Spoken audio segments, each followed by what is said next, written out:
আপনাদের এখানে তো মাছের দাম হাই, ডবল সব মাছের দাম।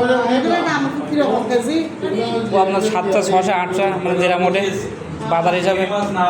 আমাদের এখানে তেলাপিয়া মাছ আছে আপনার আছে 190 টাকা, আপনাদের এখানে 180 টাকা 240 টাকা পর্যন্ত তেলাপিয়া। আমাদের যায় 120 টাকা বা 10 টাকা দাম।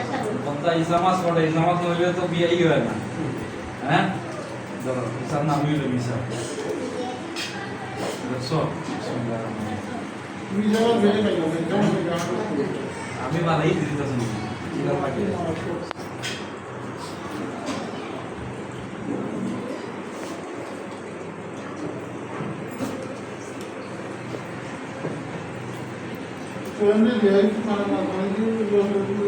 আমি কি বলবো কাপড় ঠিক আছে